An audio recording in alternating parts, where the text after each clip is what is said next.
నమస్తే. గాంధీ ఆసుపత్రిలో ఉన్నాం. ఒక పక్కన మోతిలాల్ యొక్క ఆరోగ్యం క్షీణిస్తూ ఉంది.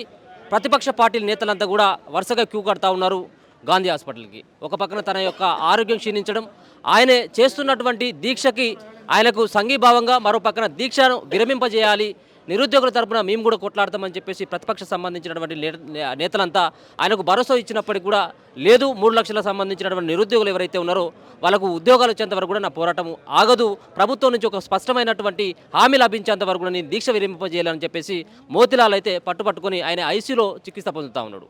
ఇంకొక పక్కన చాలామంది వేలాదిగా మోతిలాల్ను పరామర్శించడానికి, ఆయన యొక్క ఆరోగ్య పరిస్థితిని తెలుసుకోవడానికి చాలామంది నిరుద్యోగులు వేల సంఖ్యలో ఇక్కడికి వస్తున్నటువంటి పరిస్థితి కూడా చూసుకోవచ్చు. చాలామందితోటి ఒకసారి మాట్లాడేటువంటి ప్రయత్నం అయితే చేద్దాం. ఇక్కడ చాలామంది నిరుద్యోగుల తరపు నుంచి పోరాడేందుకు నిరుద్యోగులకు సంబంధించినటువంటి విద్యార్థులు సైతం కూడా ఇక్కడికి రావడం జరిగింది. కొంతమందితో మాట్లాడేటువంటి ప్రయత్నం చేద్దాం.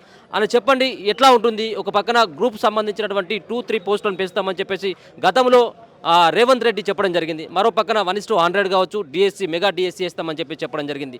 ఇవన్నీ ఇప్పుడు సాధ్యమయ్యేటువంటి పరిస్థితి ఉంటుందా? ఒక పక్కన డిఎస్సికి నోటిఫికేషన్ కూడా ఇవ్వడం జరిగింది, ఎగ్జామ్స్ డేట్ను కూడా అనౌన్స్మెంట్ చేయడం జరిగింది. దీన్ని ఎట్లా చూస్తారు అన్న? ఇక్కడ ప్రధానంగా విద్యార్థులు ఇక్కడ గ్యాదర్ అయిన విషయం ప్రభుత్వానికి కానీ ఇక్కడ ఉన్న నిరుద్యోగులకు అందరికీ కానీ తెలిసిందే. ఈరోజు విద్యార్థి నిరుద్యోగులు ఏ విషయం మీద ఇంతటి ఆందోళనకు గురవుతున్నారన్న విషయానికి ప్రస్తావన చేయదలుచుకుంటే ముఖ్యంగా ప్రధానంగా గ్రూప్ 1లో 1:100, గ్రూప్ 2, 3లో పోస్టుల పెంపు అనేది ఆ ఎగ్జామ్స్ తేదీలు ఏవైతే పర్టికులర్ షెడ్యూల్స్ ఇచ్చారో వాయిదా అనేటి డిఎస్సికి సంబంధించిన విషయాలు ఏమైతే ఉన్నాయని మనం అనుకున్నప్పుడు గ్రూప్ 2లో ప్రధానంగా ఈ ప్రస్తుతం అప్పుడు ఉన్నటువంటి ప్రభుత్వం నోటిఫికేషన్స్ ఇచ్చి దాన్ని ఎగ్జామ్స్ కండక్టింగ్లో పేపర్ లీకేజ్ ఇష్యూలు అనేటి ఏవైతే ఉన్నాయో అవి ఆ ప్రభుత్వంలో మనం చూసుకోవడం జరిగింది. చూసుకున్నప్పుడు ఈ ప్రభుత్వం ఆ రోజు అపోజిషన్లో ఉన్నటువంటి ఈ కాంగ్రెస్ ప్రభుత్వం సోమాజిగూడ ప్రెస్ క్లబ్లో విద్యార్థులు ఒక ప్రెస్ కాన్ఫరెన్స్ పెట్టుకున్నప్పుడు ఆ రోజు పీసీసీ చీఫ్ హోదాలో ఉన్నటువంటి గౌరవనీయులు ముఖ్యమంత్రి ఇప్పుడు రేవంత్ రెడ్డి గారు వచ్చి మా ప్రభుత్వం అధికారంలోకి వచ్చేది ఉంటే విద్యార్థులు ఏదైతే అనుకుంటున్నారో గ్రూప్ 2-3లో పోస్టులు పెంచుతాం, గ్రూప్ 1 ఎగ్జామ్ కండక్ట్ చేస్తాం, దాంట్లో కూడా పోస్టులు పెంచుతాం, డిఎస్సిని 25,000 చేస్తామని చెప్పి ఒక ప్రధానమైన హామీని ఇవ్వడం జరిగింది. ఈరోజు గ్రూప్ 2లో మెజారిటీగా 5,50,000 మంది 2022లో ఇచ్చిన నోటిఫికేషన్కి ఉంది కాబట్టి 783 పోస్టులతోటి నోటిఫికేషన్ అనేది ఇవ్వడం జరిగింది. ఇప్పుడు 1.5 year 2 years అవుతుంది కాబట్టి ఈ 783 పోస్టులతోటే ఇక్కడ ప్రధానమైన డైవర్ట్ ఎక్కడ జరిగింది అని అంటే విద్యార్థుల అభిప్రాయం తెలుసుకోకుండా ఏప్రిల్ 1 తారీఖు వాళ్ళ క్యాలెండర్ షెడ్యూల్ అనేది వాళ్ళు ఇచ్చిన మేనిఫెస్టోలో ఉంది కాంగ్రెస్ పార్టీ. కానీ అంతకు పూర్వమే ఒక ప్రధాన కోచింగ్ సెంటర్ నిర్వాహకుడు సర్వీస్ కమిషన్లోకి వెళ్ళి విద్యార్థుల అభిప్రాయం తెలుసుకోకుండా ఆగస్టు 7-8 తేదీలకు గ్రూప్ 2 ఎగ్జామ్ పెట్టండి, నవంబర్లో గ్రూప్ 3 షెడ్యూల్ అనేది ఇవ్వండి అని అతను చెప్పిండు. వారం రోజులు అవుతా ఉన్నది ఆయన దీక్ష చేపట్టి. ఒక పక్కన డిఎస్సి వాళ్ళేమో అక్కడ ధర్నా చౌక్ కాడ కూర్చోవడం, గన్ పార్క్ దగ్గరనేమో మరొకరు సంబంధించిన నిరుద్యోగులు, ఇదంతా కూడా ఒక రణరంగాన్ని తలపిస్తూ ఉన్నది నిరుద్యోగులకు సంబంధించినటువంటి సమస్యలపైన. ఒక పక్కన హరీష్ రావు కూడా ఇక్కడికి రావడం జరిగింది, పరామర్శించడం. నిన్న ఈటల రాజేందర్ వచ్చి పరామర్శించడం జరిగింది. ఈ పరామర్శల వల్ల మీ సమస్య పరిష్కారం అవుతుందని అనుకుంటా ఉన్నారా? మీరు ఏమని డిమాండ్ చేస్తున్నారు? సమస్యలు ఇప్పుడు వాళ్ళు వచ్చి ఇక్కడ మమ్మల్ని మోతిలాల్ గారిని కలవడం వల్ల సమస్య పరిష్కారం అవుతుందా కాదా అనే క్వశ్చన్కి ఇప్పుడు ఆన్సర్ దొరకదు నాకు తెలిసి. ఇప్పుడు ఒకవేళ గవర్నమెంట్ రెస్పాండ్ అయితే అపోజిషన్స్ రావు కదా. గవర్నమెంట్ ఏం చేస్తుంది అసలు నాకు అర్థం కాదు. అంటే గవర్నమెంట్కి పట్టట్లేదా? 10 నిమిషాల దూరంలో ఉంటాడండి రియాజ్ అనేటోడు, ఆయన చెవునికి వినిపిస్తలేదా? జనాలు ఫోన్ చేసి ఎత్తాడు, మాట్లాడాడు, కామెంట్లు ఆఫ్ చేసుకుంటాడు. మళ్ళీ ఏమని అంటే మేము ఎవరైనా ఇట్లా వచ్చి పరామర్శించి వెళ్ళంగానే ఓ వీడియో పెడతాడు, ఏమని ఈ వాయిదా ఆ వాయిదా ఈ వాయిదా. ఎన్ని రోజులని మభ్య పెడతాడు ఆయన ఇంకా మనుషుల్ని? అంటే ఇన్ని రోజులు చూపించుకున్నావు, నీ గాల్స్ నువ్వు తెచ్చుకున్నావు, అయినా కూడా ఇంకా మా వెనకాల ఎందుకు? మా సమస్యలు జెన్యున్గా తీసుకోబోండి గవర్నమెంట్ దగ్గరికి. ఇవన్నీ పక్కన పెట్టిన రేవంత్ రెడ్డికి కనిపిస్తలేదా? ఇన్ని న్యూస్ ఛానళ్ళలో జరుగుతుంది, ఇంతమంది వస్తున్నారు, ఎక్స్ మినిస్టర్స్ వస్తున్నారు, ఎమ్మెల్యేస్ వస్తున్నారు, ఇట్లా ఇప్పుడు వాళ్ళనైతే కవర్ చేస్తుంది కదా న్యూస్. ఆయనకి ఇంటెలిజెన్స్ పోతలేదా? ఇంతకుముందు అపోజిషన్లో ఉన్నప్పుడు ఇంటెలిజెన్స్ మీద పడేయించినావు కదా, మరి అదే ఇంటెలిజెన్స్ ఇప్పుడు నీ చుట్టూ ఉంది, నువ్వు తెప్పించుకోవాలనుకుంటే తెప్పించుకోవట్లేవా? ఈ నిర్లక్ష్యం ఎందుకు మీకు నాకు అర్థం కాదు. ఎన్ని రోజులు ఇంకా నిర్లక్ష్యంగా వహిస్తారు మీరు? ఈ రోజు ఒక ప్రాణాపాయ స్థితిలో ఉన్నాడు మా తోటి విద్యార్థి, ఆయనకి ఇంకా ఏమన్నా ఎక్స్ట్రీమ్ లెవెల్, ఆయన హెల్త్ ఇష్యూ, ఆయన ఎక్స్ట్రీమ్ లెవెల్ ఏమన్నా వెళ్ళిందంటే మాత్రం ఇది మరో తెలంగాణ ఉద్యమం అనేది తలెత్తుతుందండి. ఇది మాత్రం బరాబర్. నేను ఒక్కటే ఛాలెంజ్ చేస్తున్నా, బల్మూరి వెంకట్ని ఛాలెంజ్ చేస్తున్నా, రియాజ్ని ఛాలెంజ్ చేస్తున్నా, కోదండరామ్ సార్ వచ్చినా పర్వాలేదు, ఎవరు వస్తారో మీ సైడ్ నుంచి రండి, గవర్నమెంట్ సైడ్ నుంచి రండి, మా సైడ్ నుంచి మేము వస్తాం. మీరు ఇప్పుడు నిన్న మా సైడ్ మేము వస్తాం, ఓపెన్ డిబేట్కి మీరు సిద్ధంగా అండి, మేమైతే రెడీగా ఉన్నాం, ఎనీ టైం ఓపెన్ డిబేట్. మీరు ఈటీవీ 2 పోతారు, ఆ ఛానల్ ఈ ఛానల్ పోయి అడ్డమైన మాటలు చెప్పడం మాట్లాడడం కాదు బల్మూరి వెంకట్ గారు, దమ్ముంటే వచ్చి అశోక్ నగర్లో మాట్లాడు. ఎందుకంటే నువ్వు అశోక్ నగర్లో విజయోత్సవ ర్యాలీలు చేసుకొని పోయినావు, ఈరోజు ఎందుకు వస్తలేవు నువ్వు అశోక్ నగర్కి? ఏం భయపడుతున్నావా మాకు? ఎందుకు భయపడేది ఉంటే నువ్వు కంప్లీట్గా మూసుకొని కూర్చో ఇంట్లో. ఎందుకు ఈ ఛానళ్ళలో అటు ఇటు కానీ మ్యాటర్ ఎందుకు చెప్తున్నావు? నీకు తెలిస్తే మాట్లాడు, తెలియకపోతే మూసుకొని కూర్చో. అంతేగాని అటు ఇటు కాకుండా మాట్లాడి అట్లాంటి చేతలు మాత్రం కరెక్ట్ కాదు. మేము ఇప్పుడు నేను డైరెక్ట్ ఓపెన్ సవాల్ చేస్తున్నా, ఎవరు వస్తారో ఓపెన్ డిబేట్కి రండి. మా తరపు నుంచి నిరుద్యోగుల తరపు నుంచి వస్తాం. ఏమన్నా అంటే మీరు ఈ పార్టీ రెచ్చగొట్టింది, ఆ పార్టీ వాళ్ళు, ఈ పార్టీ వాళ్ళు అంటారుగా. మేము అప్లై చేసిన అప్లికేషన్ ఫామ్స్తో, ఎగ్జామ్స్ రాసిన హాల్ టికెట్స్, ఆ నెంబర్స్ అన్నీ కూడా మేము పబ్లిక్ డిస్ప్లే చేస్తాం. మీరు మీ ఇన్ఫర్మేషన్తో మీరు రండి. మేము మా సైడ్ నుంచి ఉన్న సమస్యలు ప్రతి ఒక్కటి మీకు అన్ని ముందు నుంచి తెలుసు. ఆ ఫోటో ప్రూఫ్లు, ఆడియో రికార్డులు, వీడియోలు అన్నీ ఉన్నాయి మా దగ్గర. మీరు ఎవరెవరిని ఎప్పుడెప్పుడు కలిసి ప్రతి ఒక్కటిని అన్నీ మేము బరాబర్ చూపిస్తాం. మీరు ఓపెన్ డిబేట్కి రండి, ఇదే నా ఛాలెంజ్. ఓకే, ఇప్పుడు ఎట్లా ఇంకా మరి దీక్ష విరమింపజేసేటువంటి ప్రయత్నం ఏమైనా చేస్తూ ఉన్నారో? మీరు అందరూ కూడా చాలామంది ఇక్కడ వేలాది మందిగా తరలి రావడం జరిగింది. ఏమన్నా మీరు మాట్లాడడం జరిగిందా మోతీలాల్తో? మోతీలాల్ గారిని నేను కలవలేదండి, పర్సనల్గా వెళ్తాను. కాకపోతే మా మిత్రులు కలిసి చెప్పేది ఏంటంటే ఆయన ఆరోగ్య పరిస్థితి మాత్రం అస్సలు బాగలేదు. సో మేము కూడా చెప్తున్నాం దీక్ష విరమించమని. కానీ ఆయన చాలా స్ట్రాంగ్గా ఫిక్స్ అయి ఉన్నాడు. నా వల్ల లక్షల మంది నిరుద్యోగులకి న్యాయం జరగాలి, నాకు ప్రభుత్వం నుంచి స్టేట్మెంట్ వచ్చేంత వరకు నేను దీక్ష విరమింపను అని చెప్తున్నాడు. కాబట్టి మేము కూడా ఆయనను సపోర్ట్ చేస్తాము. మాకు గవర్నమెంట్ నుంచి అఫీషియల్ స్టేట్మెంట్ వచ్చేంత వరకు ఇది కంటిన్యూ చేస్తూనే ఉంటాం తప్ప మేము కూడా విరమించాం. అవసరమైతే ఇంకో 10 మంది దీక్షలో కూర్చుంటాం, కానీ మేము మాత్రం వెనక్కి తగ్గం. ఒక పక్కన చాలా రోజుల కానీ చేస్తూ ఉన్నారు. రేవంత్ రెడ్డి ఇంటి ముట్టడి చేయడం జరిగింది దాదాపు 3-4 సార్లు. ప్రజాభవన్ దగ్గరికి రావడం జరిగింది, అక్కడ కూడా మీరు అక్కడ దీక్ష చేసేటువంటి ప్రయత్నం చేయడం జరిగింది. ఇప్పుడు ధర్నా చౌక్ దగ్గర అట్లాంటి కార్యక్రమాలు చాలా చేయడం జరిగింది. చివరికి ఈ గాంధీ ఆసుపత్రిలో నిరాహార దీక్ష వరకు వచ్చింది. తదుపరి కార్యాచరణ ఎట్లా ఉంటుంది మీ నిరుద్యోగులది?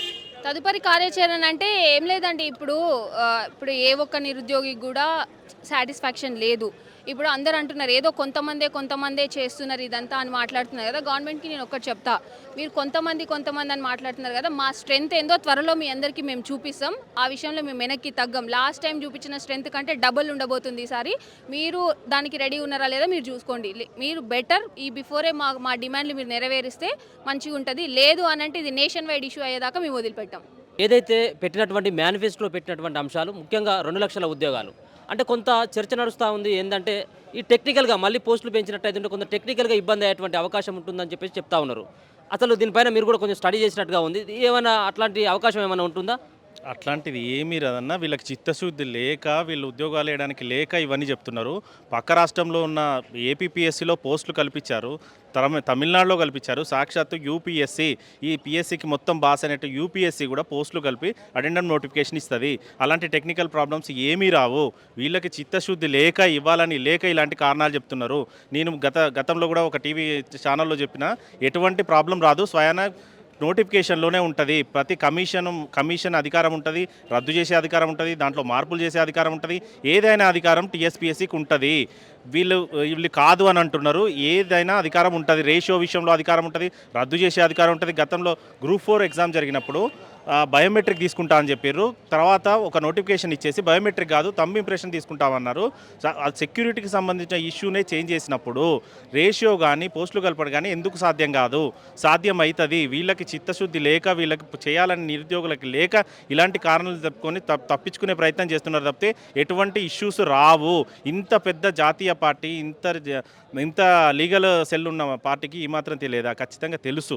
కానీ వీళ్ళకి ఇవ్వాలని లేదు, వీళ్ళకి పోస్టులు ఇవ్వాలని లేదు, నిరుద్యోగులకు న్యాయం చేయాలని లేదు. ఎప్పటికీ ఇప్పుడు రాజకీయం చేస్తున్నారు. జీవన్ రెడ్డి పార్టీ మారితే పోయేసి డెలిగేషన్ పోతుంది. ఒక ప్రభుత్వ ఆసుపత్రి ఓపెనింగ్కి సీఎం సార్ పోతాడు. కుమారి ఆంటీ ఫుడ్ కార్డ్ ఏదో ప్రాబ్లం అయితే నేనే వస్తా అని చెప్తాడు. అలాంటిది మేము 1000 మంది నిరుద్యోగులం బయటకు వస్తే ఇంతవరకు మా దగ్గరికి ఏ ఒక్క రాజకీయ నాయకుడు రాలేదు, ఏ ఒక్క ఎమ్మెల్యే రాలేదు, ఏ ఒక్క మినిస్టర్ రాలేదు, ఏ ఒక్క డెలిగేషన్ రాలేదు. వీళ్ళకి ఇవ్వాలని లేక ఈ టెక్నికల్ ప్రాబ్లమ్స్ ఉన్నాయని దాసివేటే ధోరణి తప్పితే ఎట్లాంటి టెక్నికల్ సమస్యలు రాలేదు. ఎవరైనా టెక్నికల్ సమస్యలు ఉంటాయని కాంగ్రెస్ పెద్దలంటే నేను వస్తా, టెక్నికల్ ప్రాబ్లమ్స్ ఏమీ లేవని నేను ఆధారాలు జీవోలతో సహా చూపిస్తా. నేను ఇక్కడ నుంచి సవాల్ విసురుతున్నా. రియాజ్ సార్ కానీ ఎవరు కానీ స్టూడియోకి రండి, ఇదే తెలుగు వెలుగులో కూర్చుందాము. ఏ టెక్నికల్ విషయాలు వస్తాయో మీరు చెప్పండి. టెక్నికల్ రావు అని ప్రూవ్ చేసే బాధ్యత నాది. నేను చెప్తున్నా, ఇక్కడ నుంచి సవాల్ విసురుతున్నా రియాజ్ సార్కి. మీరు రండి తెలుగు వెలుగుకి, నేను చూపిస్తా ఎవిడెన్స్లతో సహా. ఎక్కడ టెక్నికల్ ఇష్యూస్ వస్తాయో చూపించండి. మీరు కనుక టెక్నికల్ ఇష్యూస్ వస్తాయని చూపించగలిగితే మేము నిరుద్యోగులం ఖచ్చితంగా మీ మాట వింటాము. మీరు పోస్టులు పెంచినా పెంచకపోయినా మీ మీద ఎటువంటి అది చేయము. మీరు రండి, దమ్ముంటే నేను చూపిస్తా ఎవిడెన్స్లో సహా. గత 2016లో నోటిఫికేషన్ గ్రూప్ 2 ఇచ్చినప్పుడు అదనపు 600 పోస్టులు కలిపి నోటిఫికేషన్ ఇచ్చారు. అప్పుడు ఎటువంటి రాలేదు. పక్క యూపీఎస్లో వచ్చి అప్పుడు ఏమి రాలేదు. రేషియో విషయంలో 1:12, 1:15 ఉంటుంది ఏపీపీఎస్సీలో. వాళ్ళు 1:100 తీసుకున్నారు గ్రూప్ 2 విషయంలో. వాళ్ళకేం టెక్నికల్ ఇష్యూ రాలేదు. గ్రూప్ 2 పోస్టులు పెంచితే ఎక్కడ టెక్నికల్ ఇష్యూస్ వస్తాయి? మీకు చేయడం చేతగాక ఇవన్నీ మాటలు చెప్తున్నారు. ఇష్యూస్ వస్తాయని అంటున్నారు కదా, నేను ఇష్యూస్ రావు అనేసి జీవోలతో సహా చూపిస్తాను. నేను తొలి వెలుగు నుంచి సవాల్ విసురుతున్నాను. రియాజ్ సార్ ప్రెస్లో చెప్పాడు కదా టెక్నికల్ ఇష్యూస్ వస్తాయని. మీరు రండి తొలి వెలుగుకి, నేను వస్తా ఎవిడెన్స్ పట్టుకొని చూద్దాం మీరు చెప్పింది కరెక్టో మేము చెప్పింది కరెక్టో. ఈ మీడియా ముఖంగా సవాల్ విసురుతున్నాను. ఓకే, మీరు ఇంత దీక్షలు చేస్తూ ఉన్నా, ఇన్ని రస్తారోకోలు చేస్తూ ఉన్నా, ఇళ్ళ ముట్టడి చేస్తూ ఉన్నా, ఆఫీసుల కార్యాలయాలను ముట్టడి ఇచ్చినా కానీ ఇప్పటివరకు ఎట్లాంటి రెస్పాండ్ లేదు. ఎందుకు మరి ప్రభుత్వం ఈ విధమైనటువంటి నిర్లక్ష్య ధోరణి ప్రదర్శిస్తుందని అనుకోవచ్చు? ఏదైతే కాంగ్రెస్ ప్రభుత్వం అధికారం రావడానికి ఏదైతే అబద్ధాలు చెప్పొచ్చిందో, ఇప్పుడు నిరుద్యోగులు అవసరం లేదు, ఇప్పుడు విద్యార్థులు అవసరం లేదు, ఇప్పుడు కేవలం రాజకీయం కావాలి. ఢిల్లీ పోతున్నారు, ఢిల్లీలో వస్తున్నారు, ఢిల్లీ నుంచి ఇడికి వస్తున్నారు. అసలు ప్రభుత్వం ఇక్కడ తెలంగాణ ప్రభుత్వం నడుస్తుందా అనే అనుమానం కలుగుతుంది. ఇంత పెద్ద ధర్నాలు, ఇంత పెద్ద రాస్తారాకులు జరుగుతుంటే ఒక్కరు కూడా స్పందించకపోవడము, ఏదన్నా అయితే ఢిల్లీకి పోలము, అసలు ఢిల్లీ నుంచి పరిపాలన సాగుతుందా, తెలంగాణ నుంచి పరిపాలన సాగుతుందని ప్రతి ఒక్కరికి అనుమానం కలుగుతుంది. ఇక్కడ నిరుద్యోగుల ఇష్యూస్ పట్టించుకొని కాంగ్రెస్ పెద్దలు నీట్ పరీక్ష విషయంలో ఢిల్లీలో చేయడం ఏంది? ఇక్కడ నిరుద్యోగులు పట్టించుకోండి, ఇక్కడ తెలంగాణ బిడ్డల్ని పట్టించుకోండి, మీరు ఇక్కడికి డెలిగేషన్ పంపండి, మీరు రాజకీయాలు ఆపండి. ఇప్పుడే నిరుద్యోగులు లోపల మా విద్యార్థి నాయకుడు నిరాహార దీక్ష చేస్తున్నాడు, ఆయనకి ఏమన్నా అయితే ఖచ్చితంగా గవర్నమెంట్ బాధ్యత వహించాలి. ఇన్నిసార్లు అందరూ రాహుల్ గాంధీ లాంటి వాళ్ళు అశోక్ నగర్కి వచ్చి మీకు హామీ ఇచ్చిపోయారు. ఇప్పుడెక్కడ పోయారు రాహుల్ గాంధీ? ఇప్పుడెక్కడ పోయిండు సీఎం రేవంత్ రెడ్డి? ఇప్పుడెక్కడికి పోయిండు కాంగ్రెస్ పెద్దలు? మీకు నిరుద్యోగులు అవసరం లేదు, తెలంగాణ పిల్లలు అవసరం లేదు, మీరు రాజకీయాలు కావాలి. మీరు ఒక ఎమ్మెల్యే మారితే 10 మంది ఎమ్మెల్యేలు పోయి డెలిగేషన్కి పోయిర్రు, బుజ్జగించడానికి ఢిల్లీ పోయిర్రు. ఢిల్లీలో నడుస్తుందా పాలన? తెలంగాణలో నడుస్తుందా? అసలు ఎక్కడ పాలన నడుస్తుంది? పాలన నడిస్తే ఇక్కడ బిడ్డలు ఇంతగానో పోరాటం చేస్తుంటే మీరు రాకుంటుంటారా? మీకు తెలియకుంటుంటుందా? ఖచ్చితంగా మీరు రావాలి. మీరు మాకు ఇచ్చిన హామీ ఇచ్చేంత వరకు మాత్రం ఈ పోరాటం ఆపము. ఖచ్చితంగా మేము టీజీపీఎస్సీ ముట్టడి చేస్తాము. ముట్టడి కూడా స్పందించకపోతే ఖచ్చితంగా జంతర్ మంతర్ దగ్గరికి పోయేసి రాహుల్ గాంధీ దగ్గరనే నిరాహార సమ్మె చేస్తాము. అప్పుడైనా రాహుల్ గాంధీకి అర్థమవుతుంది ఈ తెలంగాణ విద్యార్థులు ఎంత మోసపోతున్నారో. ఖచ్చితంగా మేము జంతర్ మందిరికి పోతాము, 50 మందిని పోతాము, అక్కడ నిరాహార దీక్ష చేస్తాము. ఖచ్చితంగా తదుపరి కార్యాచరణ అదే అని మేము ప్రకటిస్తున్నాం. పోలీసులు మోతిలాల్ యొక్క దీక్ష వల్ల 7వ రోజు జరిగింది. ఒక నిరుద్యోగుల తరపున, ఒక 30 లక్షల మంది నిరుద్యోగుల తరపున ఒక వ్యక్తి ఇవాళ మనందరి కోసం చావు బతుకుల మధ్య 7 రోజులుగా నిరాహార దీక్ష చేస్తున్నాడు. కానీ ప్రభుత్వానికి కొంత కూడా చలనం అనేది కనబడతలేదు. ఇవాళ డిఎస్సి అభ్యర్థులు మంచిర్యాలకి వెళ్ళి, సిద్దిపేటకి వెళ్ళి, నిజామాబాద్కి వెళ్ళి, వికారాబాద్కి వెళ్ళి, సూర్యాపేట, మహబూబాదు, ప్రతి జిల్లాకి వెళ్ళి ఇవాళ మోతిలాల్కి మద్దతుగా అక్కడ జిల్లాల గ్రంథాలయాలలో ర్యాలీలు నిర్వహిస్తూనే, ధర్నాలు చేస్తూనే ఇక్కడి వరకు అంత దూరంకి వెళ్ళి బస్సులలో వచ్చి మోతిలాల్కు మద్దతు తెలుపుతూ ఉన్నారు. రోజు రోజు అతని యొక్క ఆరోగ్యం క్షీణిస్తూ ఉంది. పోలీసులు కూడా ఆయనని బలవంతంగా దీక్ష విరమించాలన్న ప్రయత్నాలు కూడా జరుగుతున్నట్టుగా మాకు సమాచారం అంతా ఉంది. కానీ మేము కూడా చెప్తా ఉన్నాం, ఎందుకంటే కొట్లాడడానికి చాలా టైం ఉంది. ఇంకో 30 ఏళ్ళు కొట్లాడవచ్చు. ఇవాళనే మొదలు కాదు, ఇవాళనే అంతం కాదు. కొట్లాడుదాం, దీక్ష విరమించమని చెప్పేసి మేము 4 రోజులు కూడా రోజు గంట సేపు వచ్చి కూడా బతిమలా కూడా పోతున్నాం. కానీ ఈ యొక్క 30 లక్షల మంది నిరుద్యోగులకు న్యాయం చేసే వరకు నా దీక్ష విరమించను, ఇట్లాగే కొట్లాడుతా, నా ప్రాణం ఉన్నంత వరకు నేను దీక్ష చేస్తా అని చెప్పేసి ఆయన బలంగా, ఎంత బలంగా చెప్తున్నంటే నేను ఆశ్చర్యపోతా ఉన్నా. నేను కూడా గతంలో 5 రోజులు దీక్ష చేశాను, కానీ మనోడి యొక్క మానసిక స్థైర్యం ముందు నాకు తక్కువే అనిపిస్తూ ఉంది. ఇవాళ చాలా సీరియస్గా ఉంది, మాట్లాడడం కూడా కష్టంగా ఉంది, బాత్రూమ్ పోవడం కూడా చాలా కష్టంగా పోయి రావడం జరుగుతూ ఉంది. కాబట్టి ప్రభుత్వం ఎమ్మటే స్పందించి డిఎస్సి వాళ్లకు మెగా డిఎస్సి ప్రకటించి, మొన్ననే గందరగోళాల మధ్య టెట్టు పెట్టారు, పోస్టులు పెంచారు. కాబట్టి వాళ్ళకు ఒక 60 రోజుల పాటు టైం కేటాయించాలా. గ్రూప్ 2, 3 పోస్టులు కంపల్సరీగా 783 నుంచి 2000 పెంచాలా. గ్రూప్ 3 పోస్టులు 3000 పెంచాలా. గురుకుల వాళ్ళు రోడ్డు మీద తిరుగుతున్నారు, వాళ్ళందరికీ న్యాయం చేయాలా. గ్రూప్ 1లో 3వసారి ఎగ్జామ్ రాసాం, గందరగోళ పరిస్థితులు ఎగ్జామ్ రాసినాం, 1:100 ఇవ్వాలి, జీవో నెంబర్ 46 పరిష్కరించాలని ఒక ప్రధానమైన డిమాండ్లతో అతని దీక్ష ఇవాళ 7వ రోజు కొనసాగుతుంది. చూడండి, ఒకసారి వ్యూ మొత్తం ఒకసారి చూపెట్టండి. ఎందుకంటే ఇక్కడి నుంచి కాదు వచ్చింది, జిల్లాలకు వెళ్ళి తరలి వస్తూ ఉన్నారు. ఆయనకు మద్దతుగా మేము రేపు రాష్ట్ర వ్యాప్తంగా ఆందోళన లాంటి పిలుపునివ్వడానికి సిద్ధమవుతూ ఉన్నాం. దీక్ష ఆర్ఎస్ ప్రవీణ్ సార్ కూడా ఉద్యమంలోకి ఎంటర్ అవుతూ ఉన్నాడు. రాష్ట్ర వ్యాప్తంగా దీక్షలు అనేవి కొనసాగడానికి, ముట్టడి చేయడానికి మేము సంసిద్ధులవుతూ ఉన్నాం. కానీ ప్రభుత్వం ఎమ్మటే స్పందించి ఇది మహా ఉద్యమంగా మారకముందే, హైదరాబాద్ ముట్టడి జరగకముందే ప్రభుత్వం మంత్రివర్గ సమావేశం ఏర్పాటు చేసి ఈ నిరుద్యోగుల సమస్యలు ఏవైతే ఉన్నాయో వాటి మీద తక్షణమే నిర్ణయం తీసుకోవాలని చెప్తా ఉన్నాం. అలాగే పీపుల్స్ ప్రొటెక్షన్ పార్టీ సార్ కూడా ఇక్కడికి సదానంద రెడ్డి గారు కూడా మద్దతు తెలపడానికి మన దగ్గరకు వచ్చారు.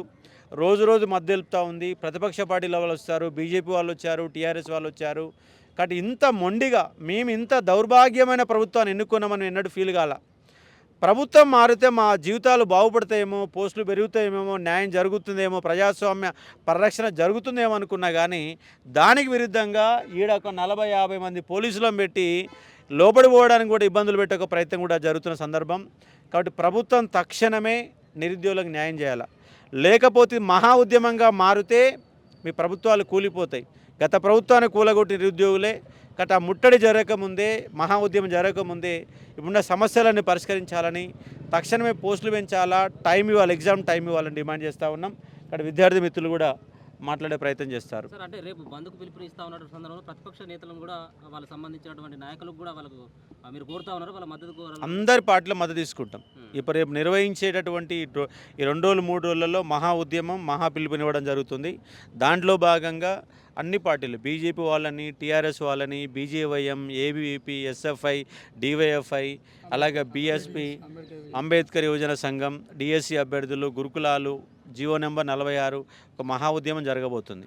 హైదరాబాద్ గతంలో తెలంగాణ పబ్లిక్ సర్వీస్ని ఏ విధంగా అయితే ముట్టడిచ్చామో దానికి 10 రెట్ల మందితో, ఎందుకంటే ఇవాళ ఆవేశంగా ఉంది. ఇవాళ ప్రతి లైబ్రరీలలో ర్యాలీలు నిర్వహిస్తున్నాం, ప్రతి లైబ్రరీగా ధర్నా జరుగుతుంది. నిన్న నల్గొండ జరిగింది, వరంగల్ జరిగింది, ఖమ్మం జరిగింది, మహబూబ్నగర్ జరిగింది. 33 జిల్లాలు స్పందిస్తున్నాయి. అవసరమైతే రాష్ట్ర వ్యాప్తంగా లక్షల మందితో నిరాహార దీక్షలు కూడా మొదలు పెడతాం. దీనికి ప్రభుత్వం దిగిరావాల్సిందే, న్యాయం చేయాల్సిందే. ఇట్లనే మొండిగా ఉంటే మీ ఫలితాలు మీకు ఉంటాయి. మేము ఆల్రెడీ వీళ్ళంతా ధర్నాలు చేస్తేనెవరు, అరెస్టులు చేస్తేనెవరు, నైటే షెడ్యూల్ ఇచ్చింది. అంటే ముఖ్యమంత్రి తెలవకుండానే ఆఫీసర్ ఇచ్చిందా? మరి మీకు వాళ్ళకి ఏమైనా పడట్లేదా? మరి మీరు అది కూర్చొని పరిష్కరించాలి. వెంటనే దాన్ని విత్డ్రా చేసుకోవాలి. ఆ పోస్ట్ అది వెంటనే విత్డ్రా చేసుకొని టెట్ నార్మలైజేషనే చేయవైతే నువ్వు కోర్టుకు పోతే నువ్వు నిలబడతావా? కోర్టు ముందు సిగ్గున్న ఆధార పనికి మాట్లాడు అంటే అది కోర్టు. మరి అర్థం చేసుకో, మేము కోర్టుకు కూడా పోతున్నాం, వీళ్ళ ఫీల్ కూడా రేపు వేస్తున్నాం ఖచ్చితంగా 100%. ఈ కోర్టు ముందు ఇజ్జత్ పరువు తీసుకునే ప్రయత్నం చేయకుండా వెనకకు ఈ రాత్రిలోపు వెనక తీసుకుంటే బాగుంటుందని మేము సూచన. తప్పకుండా హరీష్ రావు గారు వచ్చినారు కాబట్టి సమస్య ఖచ్చితంగా తీరుతుందని నేను భావిస్తున్నాను. గత 6 days నుంచి మోతీలాల్ అన్న మా కోసం ఆమరణ నిరాహార దీక్ష చేస్తున్నాడు. కానీ కాంగ్రెస్ పార్టీ నాయకులు ఒక్కరు కూడా వచ్చి చూసిన దాఖలా లేవు. కనీసం ప్రెస్ మీట్ పెట్టి కూడా ఈయన కోసం మాట్లాడినట్టు ఎక్కడ కూడా లేదు. ఆ రోజు సెంట్రల్ లైబ్రరీకి రాహుల్ గాంధీని తీసుకొచ్చి మాట్లాడిపించి మాకు దొంగ హామీలు ఇప్పించి ఓట్లు వేయించుకొని పోయినారు. మళ్ళీ అప్పుడు అవసరం వచ్చింది కదా, ఇప్పుడు ఎందుకు వస్తలేదు? మమ్మల్ని ఎందుకు మర్చిపోతున్నారు? అప్పుడు మేము మా ఓట్లు కావాలి, మా అవసరం కావాలి, కానీ మాకేమైనా కష్టం వస్తే, మాకేమైనా బాధ వస్తే మీరు మాకు నిలబడరని మాకు స్పష్టంగా అర్థమైంది. బట్టి విక్రమార్క గారు అసెంబ్లీలో 1:50 గత ప్రభుత్వం ఇస్తే 1:50 కాదు 1:100 ఇవ్వాలని చెప్పినారు. మళ్ళీ అప్పుడు చెప్పినప్పుడు రాని లీగల్ ప్రాబ్లమ్స్ ఇప్పుడు ఎందుకు వస్తున్నాయి? మన పక్క రాష్ట్రమే కదా ఆంధ్రప్రదేశ్, అందులో 1:100 తీసుకున్నారు. పక్క రాష్ట్రం కేరళలో 1:75 తీసుకున్నారు. మళ్ళీ 2 రాష్ట్రాలకు రాని ప్రాబ్లం మన తెలంగాణలోనే ఎందుకు వస్తుందని అడుగుతున్నా. మళ్ళీ నెరవేర్చలేని హామీలు ఇవ్వడం ఎందుకు? ఇచ్చిన హామీలు నిలబెట్టుకున్నప్పుడు మీరు ఎందుకు? ఇట్లాంటి ప్రభుత్వం ఉంటే ఎంత, ఊడితే ఎంత? అండ్ ఇప్పుడు డిఎస్సి అన్నారు, అప్పుడు 5,000 or 6,000 డిఎస్సి ఉండే, ఇప్పుడు దానికి డబల్ చేసి ఇచ్చినారు. అంటే ఇదేనా మెగా డిఎస్సి అంటే? మీరు అప్పుడు ఏమని ప్రామిస్ చేసినారు? 25,000 20,000 ఇస్తామని కదా మీరు అన్నది. మళ్ళీ ఏమైంది మీ ప్రామిస్? అవసరానికి జరగని న్యాయం ఆ తర్వాత జరిగిన వ్యర్థమే. ఇప్పుడు ఇది ప్రజాపాలన అంటున్నారు కదా, ఇది ప్రజాపాలన కాదు, ప్రజా వ్యతిరేక పాలన, పనికి మాలిన పాలన. దీని తర్వాత కార్యాచరణ ఎట్లా ఉంటుంది మీ నిరుద్యోగులది ఎట్లా ఉంటుంది? ఒక పక్కనేమో ధర్నాలు చేస్తూ ఉన్నారు, ప్రజాభవన్ ముట్టడించడం జరిగింది, టీఎస్పీఎస్సీ ఆఫీసును ముట్టడించడం జరిగింది, రేవంత్ రెడ్డి ఇంటిని ముట్టడించడం జరిగింది, అయినా కానీ స్పందించినటువంటి పరిస్థితి. ఒక పక్కన ఇక్కడ ప్రాణం పోయేటువంటి స్థితికి మోతిలాల్ యొక్క నిరాహార దీక్ష. దాని తర్వాత స్టెప్ ఎట్లా ఉంటుంది మీ నిరుద్యోగులు? మా మా డిమాండ్స్ నెరవేర్చేంత వరకు ఈ పోరాటం ఆగదు, ఈ ఉద్యమాలు ఆగవు. ఒక ముసలైన అలుగుతే వాళ్ళ ఇంటికి ఉప ముఖ్యమంత్రి మంత్రులు అందరు లైన్ కట్టిరు, కానీ ఇక్కడ మోతీలాల్ మా కోసం ఆమెను నిరాహార దీక్ష చేస్తుంటే కనీసం ఇక్కడికి రావాలన్న హ్యూమానిటీ కూడా లేదా వాళ్ళకని అడుగుతున్నా నేను. ఆ ముసలైనకు అవసరమా ఇప్పుడు రాజకీయాల్లో? ఆయన ఏజ్ అయిపోయింది, ఇప్పుడైనా 26 years, ఎంత యంగ్ ఏజ్, ఎంతో చూడాలి ఇంకా లైఫ్ని. ఇట్లాంటి డెసిషన్ తీసుకున్నప్పుడు ప్రభుత్వం దిగొచ్చి ఆయన కోసం మద్దతు పలకాలనా లేదా? దున్నపోతు మీద వర్షం పడ్డట్టే ఉంది, చలనం లేదు. అన్నకేమైనా అయినా కూడా ఇది కంప్లీట్గా రేవంత్ రెడ్డిదే బాధ్యత అని నేను ఇక్కడ చెప్తున్నాను. మేము మా మోతిలాల్ నాయక్ని అదే రిక్వెస్ట్ చేసినాం. 4 రోజుల క్రితమే మేము చాలా క్లియర్గా, వద్దు తమ్ముడా, నీ ఆరోగ్యం పాడైతే, ఇప్పుడు వయసులో ఉన్నావు కాబట్టి ఏం అర్థం కాదు, లోపల కిడ్నీలు పాడైతే ఇంటర్నల్ ఆర్గాన్స్ దెబ్బతింటుంది, తర్వాత కుటుంబం మొత్తం నీ మీద ఆధారపడి బతకాల్సిన కుటుంబం ఆగమవుతుంది, వద్దు విరమించుకో, మీ తరఫున మేము అందరం కొట్లాడతాం, ప్రజాక్షేత్రంలో తెలుసుకుంటాం, విద్యార్థులు యువకుల జీవితాలతో చెలగాటమాడుతున్న ప్రభుత్వానికి ఖచ్చితంగా కొట్లాడతామని చెప్పి మేము విజ్ఞప్తి చేసినాం. ఆయన ఒకటే మాట అన్నాడు, ఆ రోజు అన్న మాట ఈ రోజు అన్న మాట ఒకటే అన్నాడు, అన్న నేను ఎలాగో తీసుకున్న నిర్ణయం, మా నాన్నగారు లేడు, చాలా బాధ ఇస్తుంది, మా నాన్న చనిపోయిండు, కానీ నేను చనిపోయి ఈ 25 లక్షల నిరుద్యోగులకు కనీసం వాళ్ళకు లాభం జరిగే విధంగా, న్యాయం జరిగే విధంగా జరిగితే చాలు, నేను ఆ పార్టీ కోసం బస్ యాత్రలు చేసిన దాంట్లో ఉన్న, ఆ పార్టీ కోసం కాంగ్రెస్ పార్టీ అధికారంలో రావడం కోసం వారి మాయమాటలు నమ్మిన, అందరు ఊరు తండ తిరిగి ఓట్లు వేయించిన, నాకు కావాల్సింది నిరుద్యోగుల సమస్యలు మెగా డిఎస్సిని తేవడం, గ్రూప్ 2ను పెంచడం, గ్రూప్ 3ని పెంచడం, 1:100 చేయడం, జియో నెంబర్ 46 చేయడం. మేము అడుగుతున్నది ఆయనన్న 2 లక్షల ఉద్యోగాలు కాదు, కనీసం ఒక 50,000 ఉద్యోగాలన్న ఈ పార్టీకి మేము అడుగుతున్న దాంట్లో ఈ సంవత్సరానికన్నా ఇవ్వండి. మీరు సంవత్సరంలో 2 లక్షలు ఇస్తా అన్నారు, కనీసం 50,000 ఇవ్వండి అని మేము అడుగుతున్నాం. అన్న మీకు దండం పెడతాం, మీరు ఏమైనా ఉంటే ప్రభుత్వం దృష్టికి తీసుకుపోయి ప్రభుత్వంలో ఈ ఒక హామీలు వచ్చేటట్టుగా చేయమని చెప్పేసి అతను విజ్ఞప్తి చెప్తున్నాడు. అయినా మా ప్రయత్నం మేము మొదలుపెట్టాం, అన్ని పార్టీలను రిక్వెస్ట్ చేస్తున్నాం. ఇప్పటికీ సిపిఐ, సిపిఎం, కమ్యూనిస్ట్ పార్టీలు కూడా అసలు స్పందించాలి, వాళ్ళే ముందుండి పోరాటం చేయాలి. మరి వాళ్ళు కూడా ఎందుకు స్పందించడం నాకు అర్థం కావట్లేదు. ఎవరి పక్షాన ఉంటారో వాళ్ళు తెలుసుకోవాల్సిన సమయం ఇది. నిరుద్యోగులందరూ ఒకవైపు రోడ్డెక్కి కొట్లాడుతుంటే, ఒకవైపు చదువు కోసం పరీక్షలకు ప్రిపేర్ అవుతున్నటువంటి ఈ సమయంలో కొట్లాడాల్సినటువంటి రోడ్డు మీదకి వస్తున్నటువంటి ఈ పరిస్థితుల్లో కమ్యూనిస్ట్ పార్టీలుగా మన బాధ్యత ఉన్నది, వాళ్ళ మీద ఎంతో పెద్ద బాధ్యత ఉన్నది. అయినా కమ్యూనిస్ట్ పార్టీలు ఇప్పటిదాకా స్పందించినట్టు ఎక్కడ కనబడట్లేదు. అందుకని నేను అన్ని పార్టీలను సమీకరించే ప్రయత్నం చేస్తున్నా.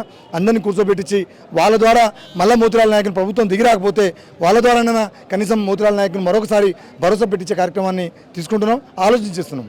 హరీష్ రావు వచ్చిండు, ఏమైనా హామీ ఇవ్వడం జరిగింది? హరీష్ రావు గారు కూడా ఇదే అడిగినారు, తమ్ముడా నేను మీ గురించి నేను అసెంబ్లీలో కొట్లాడతా, బీఆర్ఎస్ పార్టీగా మీకు అండదండలు ఉంటా, మీ నిరుద్యోగ యువత కోసం ఉంటా, మీరు విరమించుకో అని చెప్పేసి ఒక దాదాపుగా అర్ధగంట సేపు బతిలాడడం జరిగింది. కానీ ససేమీరా మోతిలాల్ ఒప్పుకోలేదు. అన్న నేను మీరు వచ్చినందుకు ధన్యవాదాలు, మీరు ఏదైనా చేస్తే ప్రభుత్వాన్ని కదిలించే పద్ధతిలో మీరైనా అడుగులు చేయండి, మీరంటే అందరు గౌరవం ఉన్నది. నిన్న ఈటలాంధ్ర గారు కూడా అదే అడిగినారు, మీరు అడుగుతున్నారు, నేను కాదనట్లే నా ప్రాణం పోయినా పర్వాలేదు, నేను ఖచ్చితంగా నా నిరుద్యోగ యువత కోసం ఉంటా అంటున్నాడు. నేను అడుగుతున్నా ఈ సందర్భంగా, అయ్యా కోదండరామ్ గారు, మనకు ఆవేశంలో ఏదైనా ఆవేదన ఉన్నప్పుడు మాట్లాడి ఉండొచ్చు కాక, కానీ బాధ్యత మీ మీద ఎక్కువ ఉన్నది. ఎందుకంటే తెలంగాణ ఉద్యమంలో మిమ్మల్ని ముందు పెట్టి నడిపించినాం. మీరు ముందున్నప్పుడు కేసుల పాలైంది మేము, జైలు పాలైంది మేము, దెబ్బలు తిన్నది మేము, లాఠీ దెబ్బలు తిన్నది మేము. కానీ ఇవాళ పిల్లవాడు నిరుద్యోగ యువత కోసం ఇవాళ గాంధీలో కూర్చున్నాడు. ఏమవుతుంది, ఒక్కసారి వచ్చి మాట్లాడి ఆయన సమస్యను విని ప్రభుత్వంలో నీ మనిషికి ముఖ్యమంత్రి ఉన్నాడు పోయి చెప్తే ఒక రకమైనటువంటి భరోసా ఉంటుంది, నీ మీద గౌరవం ఉంటుంది. గిరిజన బిడ్డ ఆయన, వాళ్ళ తండ్రి లేనోడు, కనీసం కనికరం చూపించండి. కనీసం నిరుద్యోగులకు ఇంతమంది రోడ్ల మీద ఉన్నటువంటి నిరుద్యోగులకు సమస్య పరిష్కారం అయితేనే ఆయన ఆరోగ్యం బాగుపడ్డట్టు, ఆయన ప్రాణాలను కాపాడినట్టు. ఆ సమస్య తీర్చకుండా ఆయనను ఎంత చేసినా ప్రలోభ పెట్టినట్టయితే తప్ప ఇంకోటి కాదనేది నా రిక్వెస్ట్. తీన్మార్ మల్లన్న కూడా నేను వ్యక్తిగతంగా రిక్వెస్ట్ చేస్తున్నా. తీన్మార్ మల్లన్న, మీరన్నా మీ ఛానల్ పెరగడానికి కారణం యువత. ఆనాడు నువ్వు తీసుకున్న నిర్ణయం యువత కోసం తీసుకుంటున్న స్టెప్ అనుకొని భావించి లక్షలాది మంది యువతని నడిచినారు, ఎమ్మెల్సీలు చేసినారు. అయ్యా నువ్వు కళ్ళు తెరువు బ్రదర్, నువ్వు దయచేసి నీ ప్రయత్నం నువ్వు చేసి వచ్చి పరామర్శించి ప్రభుత్వం దృష్టికి తీసుకోవాల్సిన అవసరం ఉన్నది. సీతక్కను కూడా అడుగుతున్నా నేను. సీతక్కకు తోటి 20 సంవత్సరాల ఉద్యమం చూసిన వాళ్ళం, ఆమెతో కలిసి పనిచేసిన వాళ్ళం. చాలా స్పష్టంగా ఒక ఉద్యమాన్ని నిర్మించిన చరిత్ర ఉన్నది సీతక్కకు. అక్క, ఒక గిరిజన బిడ్డ ప్రాణం మీదికి తెచ్చుకుంటున్నాడు, యూరిన్ రావట్లేదు, కిడ్నీలు ఫెయిల్ అయ్యే ప్రమాదం ఉన్నది, ఇంటర్నల్ ఆర్గాన్స్ దెబ్బతినే ప్రమాదం ఉన్నది, పెదాలు మొత్తం ఎండిపోయినాయి, ఏ రకమైనటువంటి నీళ్లు అన్నం ఏం తీసుకోవట్లేదు. కనీసం ఈ నిరుద్యోగుల సమస్య ఏముందో కనీసం వినబోండక, నువ్వు మంత్రిగా రాకక్క, నువ్వు సీతక్కగా రా, వచ్చి తన సమస్యను తెలుసుకొని పోక, లేకపోతే నువ్వు కూడా ఈ జాతికి కాదు ఈ తెలంగాణ సమాజంలో నువ్వంటే బాగా గౌరవం ఉంది, ఆ గౌరవాన్ని పోగొట్టుకోద్దని ఈ సందర్భంగా మీ ద్వారా సీతక్క గారిని కూడా నేను విజ్ఞప్తి చేస్తా ఉన్నాను. ధన్యవాదాలు.